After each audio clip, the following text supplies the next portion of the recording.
اور تمہیں فوراً ان کاموں کا اجر تمہاری خواہش کے مطابق کہیں تعریف و تشہیر کی صورت میں ادا کیا جاتا رہا ہے.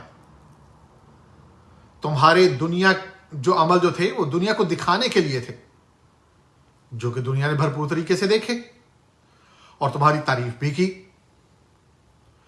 لوگوں کو بھی تمہاری دریا دلی کے قصے جی بھر کر سنائے. اب وہ بڑی بے دلی سے فرشتہ عدل سے پوچھتا ہے کہ کیا اب میرے پاس کوئی بھی عمل نہیں؟ میرے پاس کوئی ایسا عمل نہیں جو میرے اس مشکل وقت میں میرے کام آ سکے؟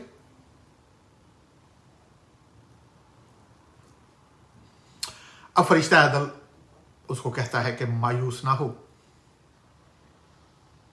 مایوس نہ ہو کہ ابھی تمہارے کچھ ایسے عمل بچے ہوئے ہیں جو کہ تم نے جانے انجانے میں انجام دیے تھے، اور جن کو انجام دیتے وقت تم نے ان کو کوئی بہت بڑا عمل تصور نہیں کیا تھا. معصومیت میں وہ کر گئے تھے، وہ عمل کرتے گئے تھے. یاد کرو جب تم نے کسی راہ چلتے بچے کو اس کی معصومیت کو دیکھتے ہوئے اٹھا کر پیار کیا تھا. تمہارے سامنے والی کرسی پر بیٹھی ایک بچی کو دیکھ کے تمہارے دل میں جو ہے اس کے لیے دعا نکلی. درازی عمر کی تم نے اس کو دعا دی تھی. ایک دفعہ تم نے اپنے اسکول جاتے ہوئے اپنے چھوٹے بھائی کے بستر کو خود ہی جو ہے وہ فولڈ کر کے رکھ دیا تھا. کب آپ نے اپنی والدہ کی جب پہلی کمائی پکڑا کر اس سے کچھ خرچہ اس سے طلب کیا تھا کہ میری جیب خرچ کے لیے مجھے پاکٹ منی کچھ تھوڑی سی دے دیں.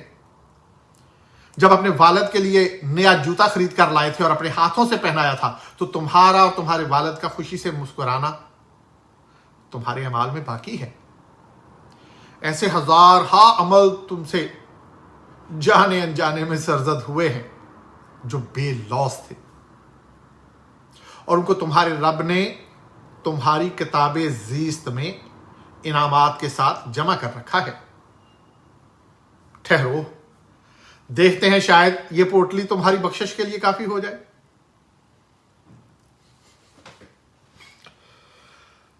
تو میرے بچوں، آؤ اب واپس اسی موضوع کو آگے بڑھاتے ہیں.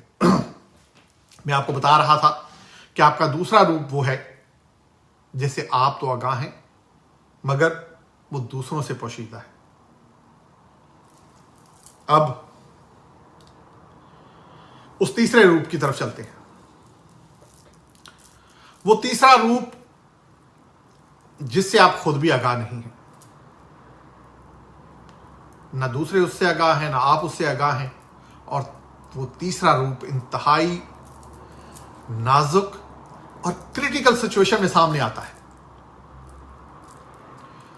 جب آپ اچانک کسی ایسی سچویشن سے گزرتے ہیں جب اچانک کسی پر غصہ آ جائے اور آپ کی زبان سے وہ غلیظ گالی نکل جائے،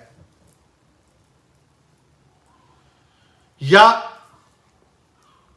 کسی سے اچانک گفتگو میں اندر کا سچ آپ کی زبان پر آ جائے اور دوسرے کے بارے میں آپ کے اندر جو موجود رائے ہے وہ باہر آ جائے.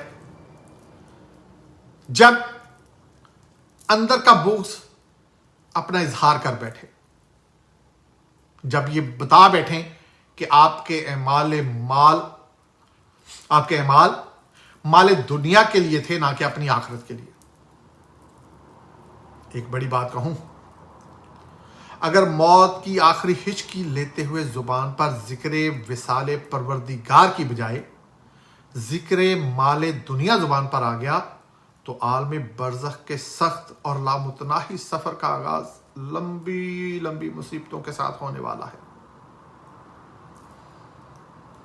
بس یہی وہ چہرہ ہے، یہی وہ روپ ہے، اور یہی وہ اندر کی حقیقت ہے جو آپ کو اور ہم کو ابھی پہچاننے ہیں.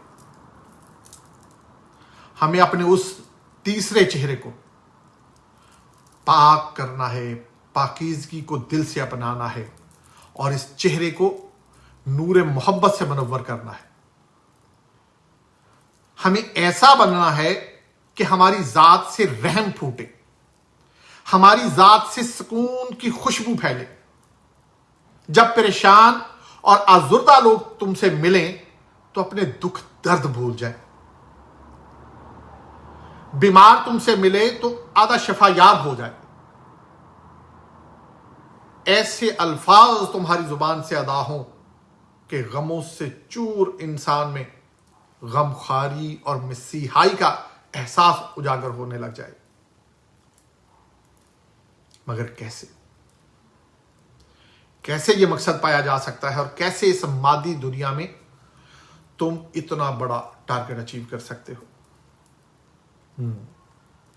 آسان ہے. انشاءاللہ کل اسی بات کو آگے بڑھائیں گے اور کل میں آپ کو انشاءاللہ جو ہے ایسی